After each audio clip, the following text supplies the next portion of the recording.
Mesdames et messieurs, chers téléspectateurs, bienvenue sur France Média TV pour notre troisième émission du VER 2020. J'aurai deux invités ce soir avec moi, donc Shaban Kiper comme la semaine dernière et puis Salih Çağlar qui est à ma droite. Un rappel à tous nos téléspectateurs invités ce soir avec moi à nos émissions comme la semaine dernière et puis les bienvenus qui est à ma droite. Contactez-nous sous les contacts que vous aurez téléspectateurs invités ce soir avec moi à nos émissions comme la semaine dernière et puis les bienvenus qui est à ma droite. Contactez-nous sous les contacts que vous aurez téléspectateurs invités ce soir avec moi à nos émissions comme la semaine dernière et puis les bienvenus qui est à ma droite. Contactez-nous sous les contacts que j'aurai téléspectateurs invités ce soir avec moi. Je suis comptable de métier et je fais partie du parti Égalité et Justice depuis maintenant 1 an et demi. Et j'étais également candidat dans la 3e circonscription de Strasbourg pour les législatives du mois de juin 2017. Voilà. Pourquoi vous aviez choisi le PEJ et pas un autre parti? Le PEJ, c'est simplement pour proposer une alternative en politique pour la représentation des minorités, de la diversité en France, pour une représentation plus juste de la population française. Je pense que la représentation de la diversité manque cruellement en politique. C'est pour ça que je me suis lancé avec le PEJ.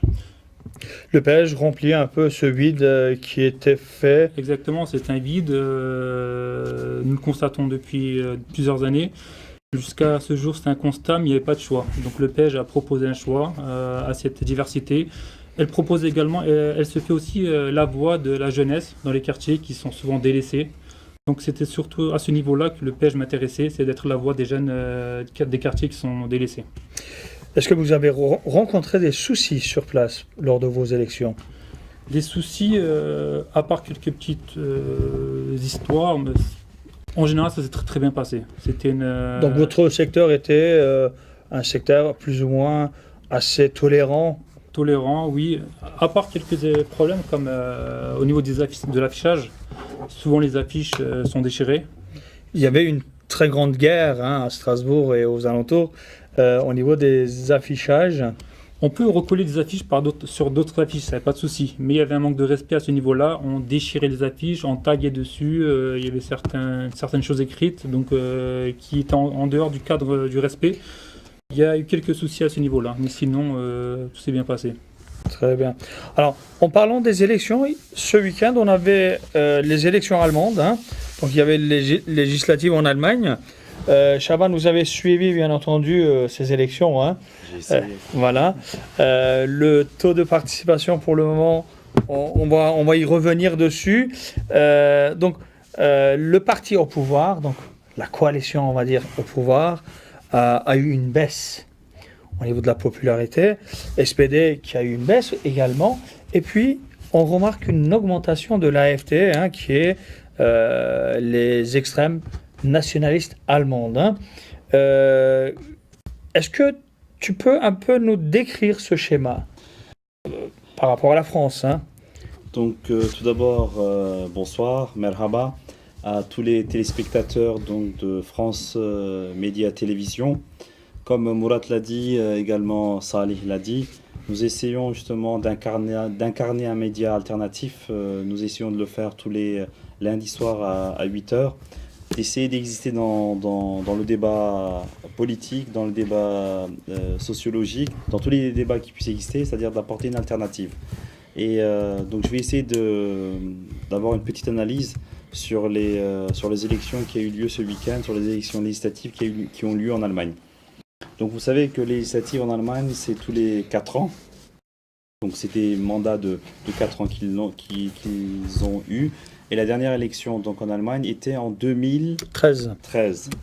En septembre 2013. Donc là, nous arrivons en septembre 2017.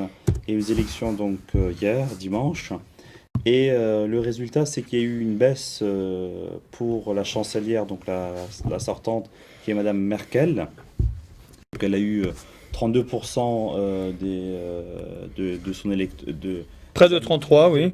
32% de personnes qui ont voté pour elle, qui représentent à peu près, on va dire 218, si je ne me trompe pas, ou 220 sièges au Bundestag allemand.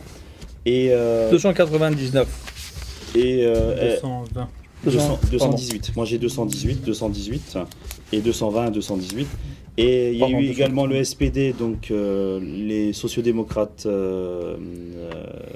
allemands représentés par Martin Schulz, qui était par ailleurs l'ancien président du Parlement européen. Et il y avait une coalition donc entre la droite et la gauche, donc entre le CDU et le SPD. Et on constate qu'il y a eu un net recul de ces deux partis. Alors on peut avoir plusieurs variantes dans l'analyse. Premièrement, il y a eu un recul parce que l'extrême droite allemande, l'AfD, a percé et est rentré à l'Assemblée nationale. Et c'est une première depuis, je dirais, l'Allemagne nazie. Donc depuis 1903, c'est une première. Donc depuis la Deuxième Guerre mondiale, c'est une première qu'un parti ayant des fondamentaux racistes, xénophobes et néo-nazis rentre au Parlement allemand avec, je le rappelle, quand même un pourcentage qui est très intéressant parce qu'ils ont quand même eu il me semble. AFC, ils étaient en dessous de 10%. Attendez, j'ai les chiffres Ils ici. étaient à 4,7 en 2013 et là ils sont à peu près à plus de 13%, il me semble. J'ai les chiffres, j'ai préparé mes notes. Donc, le taux de participation aux législatives en Allemagne 13%. L'AfD a eu 13% avec 87 sièges.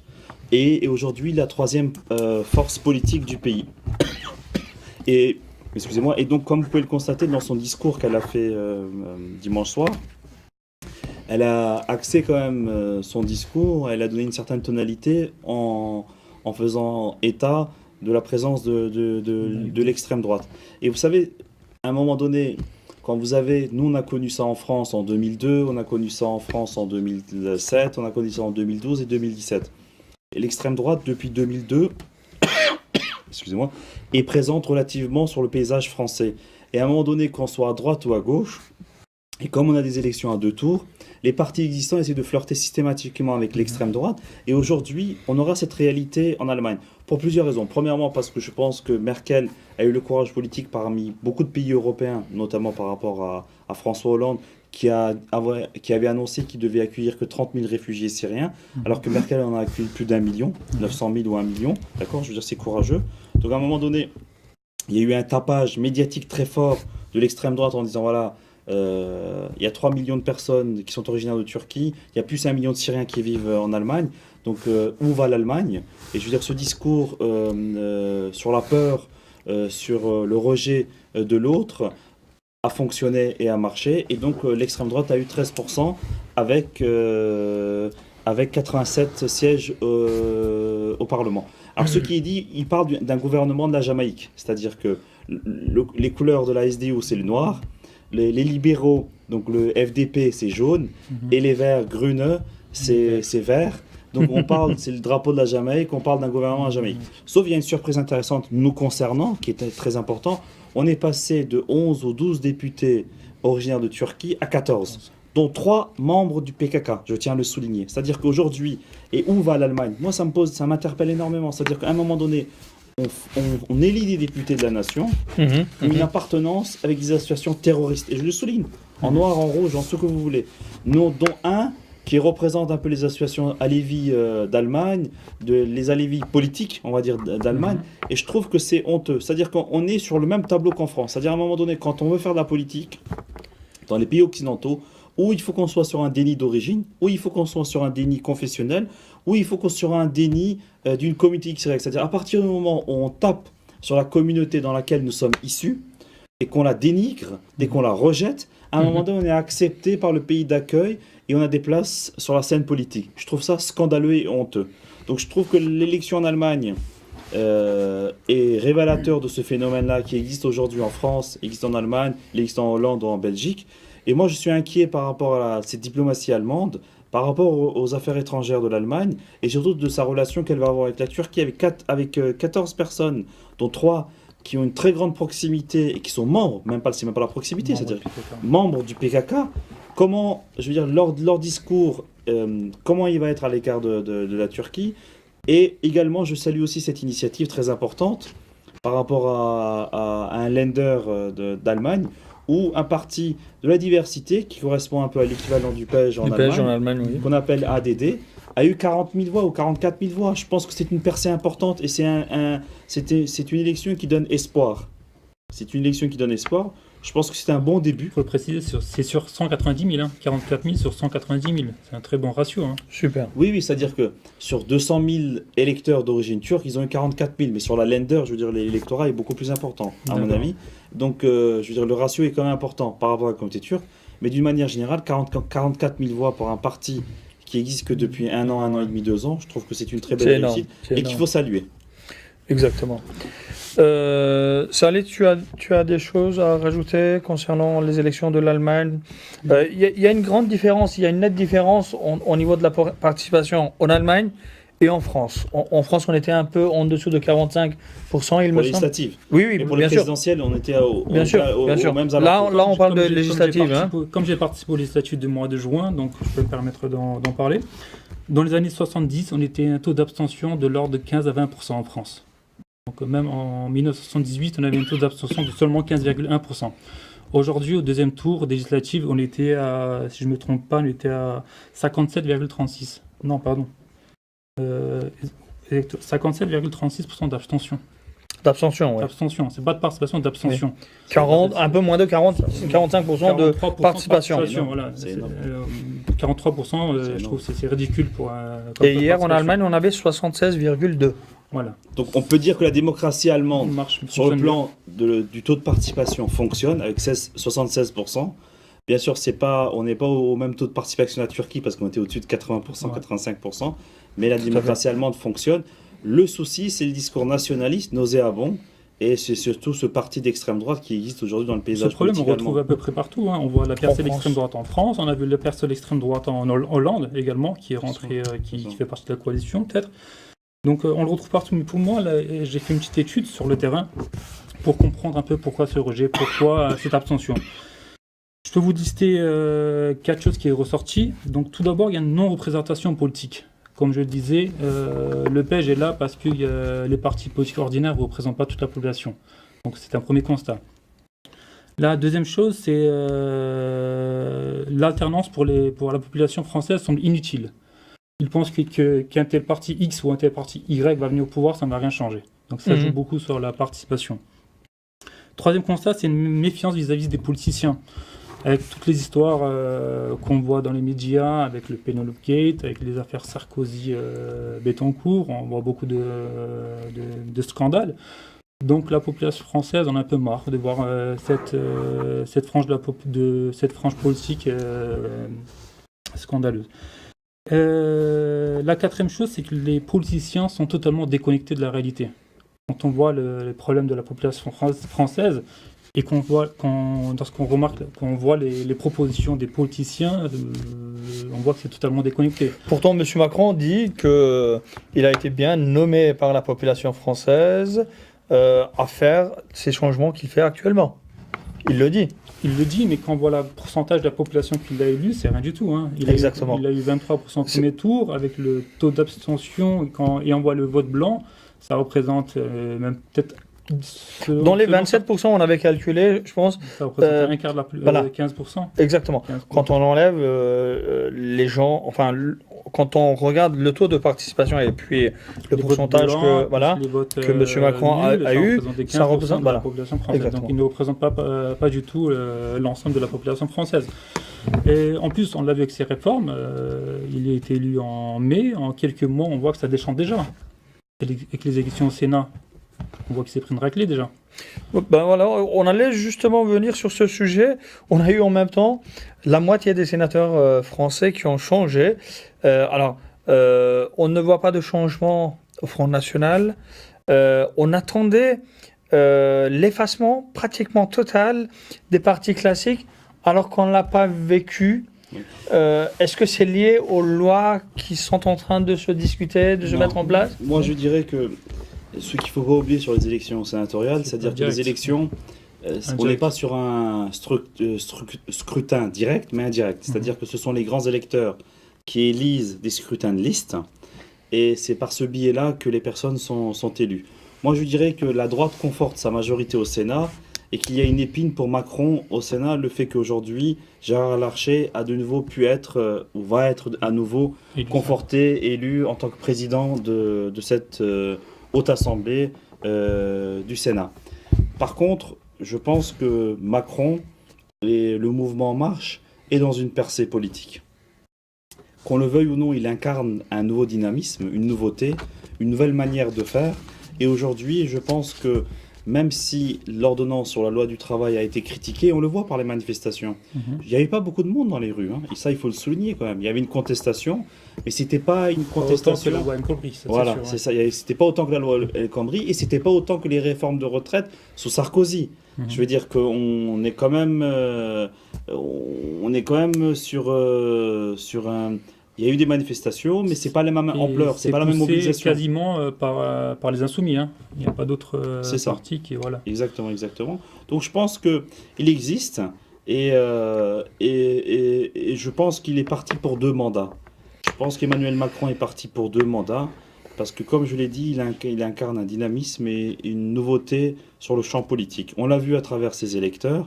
Le fait qu'il y ait un grand nombre de ces électeurs sont élus pour la première fois et c'est leur premier mandat, je pense que c'est un élément important. C'est-à-dire que ce ne sont pas des apparatchiks, des appareils politiques à droite ou à gauche.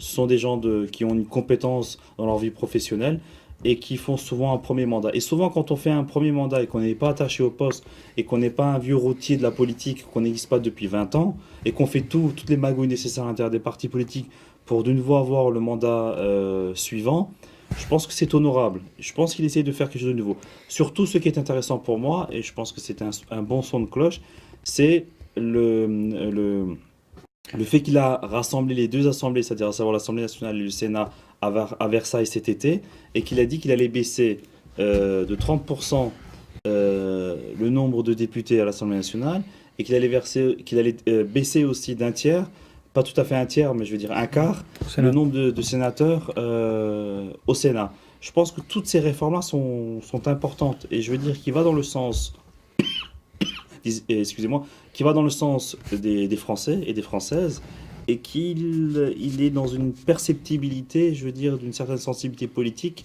qui va dans ce sens-là. Moi, je pense qu'il est plutôt attendu au tournant. Les 2 mandats, moi, je pense pas qu'il faut lui accorder d'office. Je pense que... là, il y a eu un freinage net. Déjà net. Le taux de confiance, c'était peut-être pas d'après Javan. Le taux de confiance était peut-être dans les ordres de, je ne sais plus les taux, mais il y a eu une baisse de 10 points en seulement 2 mois.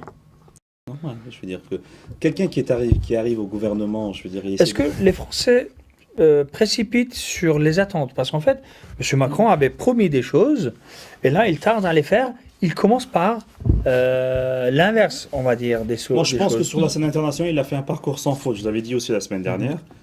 Il a accueilli Poutine, il a accueilli le président des États-Unis d'Amérique, Trump lors des cérémonies du 14 juillet. Il était présent au sommet de l'OTAN à Bruxelles. Il est allé au G20. Je pense qu'il a fait un parcours sans faute sur le plan international. Je pense que c'est important. Il s'intéresse sur la question de la Syrie. Il a pris une position on en parlera aussi sur le référendum en Irak qui a eu lieu donc en ce moment, ou qui a terminé, qui a eu lieu aujourd'hui. Qui est terminé, oui. Voilà, donc je pense qu'il faut attendre avant de se positionner. Sur le plan international, je suis d'accord. Sur le plan national, je pense qu'il commence avec des erreurs. Par exemple, annoncer qu'il baisserait les APL de 5 €, c'est ridicule, 5 €, ça ne fait rien gagner. Mais je pense qu'il en prend un coup sur sa popularité. En fait, le calcul est fait sur plusieurs millions de foyers. Donc ça va budgétiser quelque chose, c'est vrai, mais 30-60 millions, c'est ridicule pour le budget de l'État. Parce que d'après les promesses qu'il a fait lors des élections, il faut qu'il trouve des budgets maintenant. Et il tape sur les allocs actuellement de 5%. Et il me semble que les HLM n'ont pas suivi sa demande. Pour l'instant, il a demandé une baisse des loyers pour pouvoir baisser les... Voilà, non pas 50 ou 60 €. Mais ils sont en train de négocier. Pour l'instant, c'est un refus de la part des HLM. Ils veulent même sortir de cet accord pour ne pas baisser les loyers, apparemment. D'après les infos qu'on a eues dans les médias. Le plan du quinquennat qui vaut à peu près 50 milliards d'euros. Ouais, mais la question qui se pose, c'est les fonds. Comment il va trouver cet argent pour financer? La plupart de son plan de quinquennat est financé par des crédits. Encore une fois, des crédits. Donc il n'y a pas vraiment de solution de fonds au problème économique de la France. Est-ce que la France commence à s'endetter de plus en plus. Bien sûr, le taux d'endettement en France est exceptionnel. C'est l'un des pionniers au monde à ce niveau-là. C'est combien de fois? 1000 fois, 100 fois le PIB, je crois, le taux d'endettement de la France. C'est des chiffres hallucinants. Cette minorité au Sénat ne va pas influencer le président de la République pour l'avenir? Je pense pas, parce Pas qu'on est trop, quand hein. même sur un mandat semi-présidentiel en France. Le président de la République préside le Conseil des ministres qui a lieu tous les mercredis. L'Assemblée nationale vote des lois. Après, c'est envoyé au Sénat. Le Sénat fait un débat de nouveau sur ce projet de loi. Et même si le Sénat ne signe pas ou vote contraire, le président de la République a quand même le pouvoir de faire passer cette loi. Donc après, il promulgue la loi, et c'est par la suite qu'il y a un décret d'application, etc. Le système suit. Moi, je pense que ça ne le touchera pas.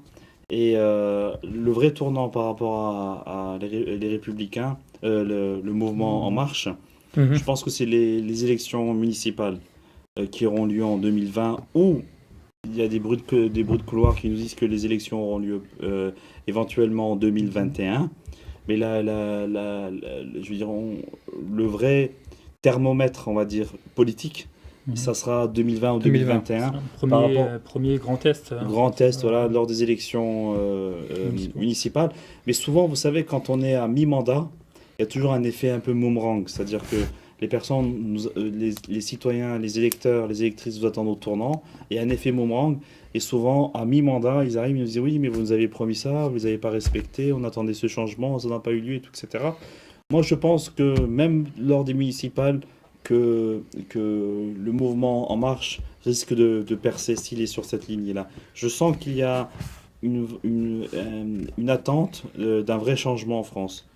Et je pense qu'il est en captivité de cet électorat-là. Maintenant qu'on est sur le sujet des municipales, Salih, Oui. Quel avenir pour toi pour 2020? Quels sont tes objectifs pour 2020 au sein du PSG? Écoutez, comme j'ai fait une législative pour 2017, je vais rester dans la même optique. Je me présenterai, je pense, en 2022. Quant à 2020, je pense intégrer une liste, mais je ne serai pas tête de liste. Ça, j'en suis quasiment sûr. Donc, je vais rester dans mon optique et viser les législatives 2022, avec l'étiquette du PSG encore. Super. Ben, déjà, être dans une liste, ça sera déjà pas mal. Oui, apporter, en fait. Il ne faut pas se déconnecter de la politique. Donc, déjà, grâce à 2017, on a pu un peu mettre le pied dans la politique, découvrir ce monde. C'était une aventure incroyable. On a fait pas mal de rencontres, que ce soit des présidents d'associations, j'ai rencontré les candidats d'autres partis politiques, donc des échanges assez sympas. Donc, il faut rester dans cette optique, dans cette lancée, et ne pas se reposer sur ce laurier pendant 5 ans. Donc, les législatives, c'est un travail de longue haleine, on l'a remarqué. C'est pas avec un travail de 2-3 mois qu'on va percer, donc on commence dès maintenant. On a les 2020, on a 2022 ensuite. Superbe. Bon courage dès maintenant pour les législatives. Le dernier sujet que nous allons aborder, ça va être le référendum du nord d'Irak, qui n'était pas soutenu par le monde politique, ni les divers pays, donc l'Occident surtout, à part l'Israël.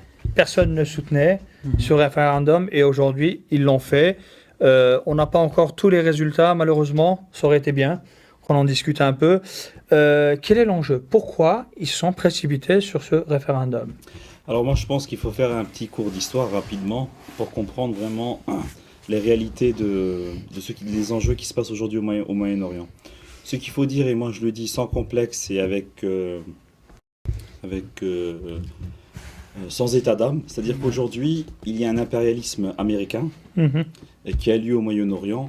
Et depuis la chute de l'Empire ottoman, donc depuis 1923, et l'abolition du califat en 1924, plus exactement le 3 mars 1924, et les accords de Sykes-Picot qui ont eu lieu en 1916, on a les Anglais et les Français ont redessiné donc la carte du Moyen-Orient. Et aujourd'hui, 2017, c'est-à-dire une année plus tard,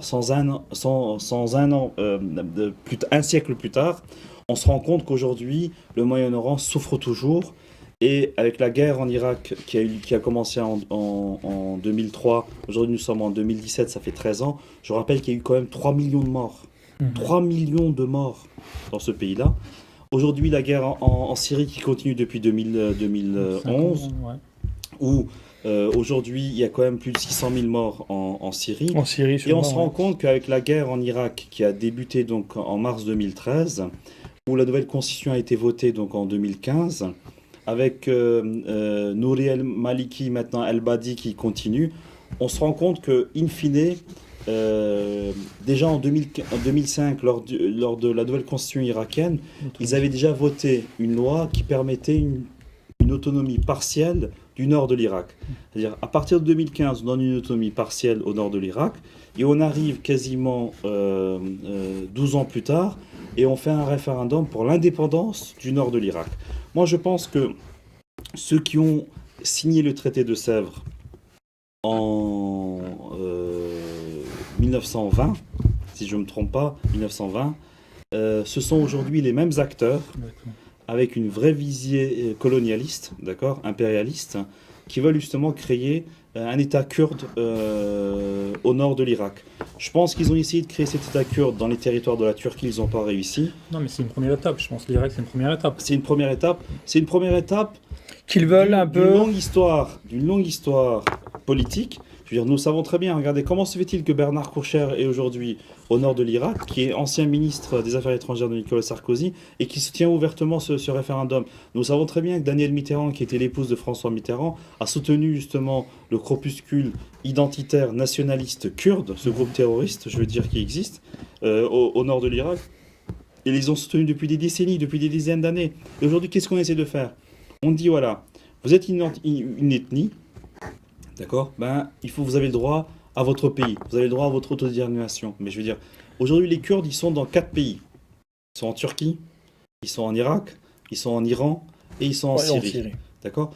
Alors, on sait très bien que la plus grande proportion des Kurdes sont aujourd'hui en Turquie. Il y a quasiment en Turquie, certains 15 millions de Kurdes en Turquie qui vivent. C'est un peu exagéré, je pense. Dans le sud-est de la Turquie. Il doit en avoir 15 millions. Il doit avoir 15 millions de Turcs. Oui. Mais sauf qu'à un moment donné, on ne peut pas donner à chaque ethnie un État. Je veux dire, ça n'a pas de sens. Alors, c'est-à-dire que c'est mieux divisé pour mieux régner. C'est le plan. C'est le mieux divisé pour régner, et je trouve ça scandaleux et honteux. C'est-à-dire que, vous savez, on est toujours dans un jeu d'échecs, dans un billard à 3 boules, à 3 bandes, c'est ce que j'appelle toujours. C'est-à-dire que les pays qui dénoncent la création de l'indépendance ou qui dénoncent ce référendum-là, ce sont les mêmes pays qui soutiennent justement les partis politiques kurdes pour dire mais il faut faire le référendum.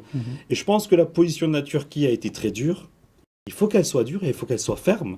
Je pense qu'il risque d'avoir, juste avant de venir, je regardais encore les informations et tout, etc., les différents sites internet, l'AFP ou Anadolu Agence en Turquie. La Turquie, apparemment, avec l'armée irakienne, ont décidé d'un commun accord de faire une intervention militaire ensemble.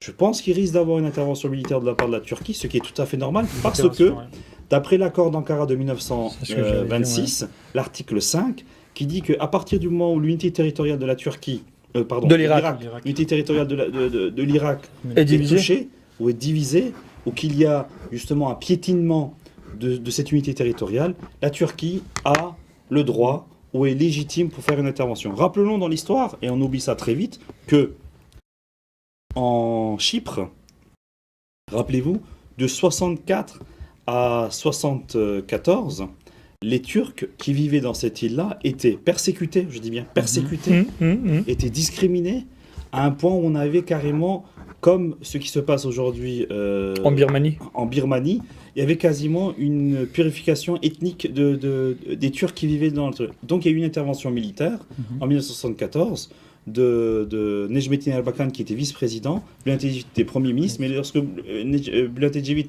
faisait son voyage en Angleterre, et quand il est dans l'avion, Erbakan a donné l'assaut, d'accord, justement pour intervenir sur l'île chypriote en 1974.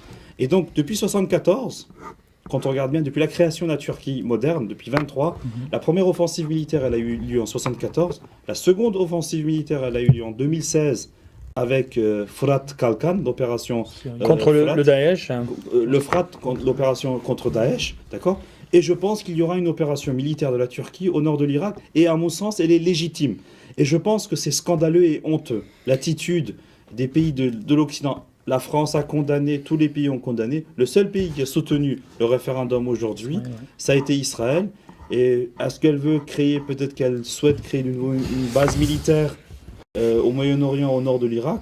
J'ai un peu du mal à comprendre la politique étrangère d'Israël, mais dans tous les cas de figure, c'est inadmissible et inacceptable. Ce qu'il faudra rappeler quand même, c'est que la ville de Kirkouk est connue comme une ville turkmène de l'Irak de l'époque. Hein. Mossoul aussi. Mossoul aussi, bien sûr. Mais Kirkouk, là, ça fait partie de la région du nord de l'Irak. Écoutez, merci beaucoup. Merci à vous. Est-ce que tu as des choses à... Je pense que M. Chaban a tout à fait bien résumé la situation, donc non, j'aurais rien à ajouter. Ce que tu as dit juste par rapport à ta dernière phrase, Alep, Kirkouk, Mossoul ont toujours été des villes turkmènes, où la population turque était dominante. Je ne dis pas qu'il n'y avait pas de population arabe et qu'il n'y avait pas de population kurde, mais la population turque était majoritaire. Avec le partage de Saïk et Picot, avec la création de la Turquie moderne qui délimite les territoires de la Turquie d'aujourd'hui, on a fait des changements de population. C'est-à-dire que Alep est devenue une ville à majorité arabe, alors que c'était une ville turkmène, d'accord, à l'origine. Et que la ville de Kirkouk et de Mossoul était du patrimoine personnel du sultan Abdulhamid, ce qu'il faut le rappeler, parce que c'est la période aussi, à la fin du 19e siècle, où on trouve l'or noir, donc le pétrole, et c'était aussi une des raisons pour laquelle il y a eu cette visée impérialiste où ces territoires-là ont été courtisés non seulement par les Occidentaux, mais également par les Anglais et par les Américains. Voilà. Et je trouve que c'est une région aujourd'hui qui est à feu et à sang depuis un siècle. En dehors de la période ottomane, quand on regarde bien réellement, avec sa politique des millettes, d'accord, il n'y avait pas de stabilité dans cette région. Et les seuls qui ont pu apporter une vraie stabilité, c'est cette culture ottomane qui a existé pendant plus de 6 siècles. Et aujourd'hui, ce nationalisme, qu'il soit kurde, ou qu'il soit arabe, ou qu'il soit même turc, c'est ce nationalisme-là qui a détruit cette région-là. Et aujourd'hui, toujours sur cette visée nationaliste, on souffle sur les braises, justement pour que de nouveau, cette poudrière du Moyen-Orient puisse de nouveau exploser, comme on l'a fait dans les Balkans, une autre période. Aujourd'hui, on est en train de le faire au Moyen-Orient. Et je trouve ça scandaleux. Donc c'est pour ça qu'il faut soutenir l'unité territoriale de l'Irak. L'Irak, je veux dire, on le sait tous. Ce que la Turquie défend depuis le début. Hein. Depuis le début. Et de la Syrie, pareil. Hein. Et la Syrie aussi, pareil. Alors qu'on a accusé la Turquie dans la presse française à maintes reprises en disant, voilà, elle cherche à élargir son territoire, elle a divisé sur le nord de l'Irak. Si on peut le dire, je pense qu'il faudra le dire, si le nord de l'Irak déclare l'indépendance, donc le traité d'Ankara tombe à l'eau. Donc la Turquie pourra très bien rentrer, récupérer ces terrains pour les Turkmènes d'Irak. Merci beaucoup pour les interventions, mes amis. Chers téléspectateurs, nous avons dépassé légèrement le temps qui était prévu, qui était de 30 minutes. Bien sûr qu'on avait commencé avec 10 minutes de retard. Merci à vous tous et à vous toutes, et à la semaine prochaine. Au revoir.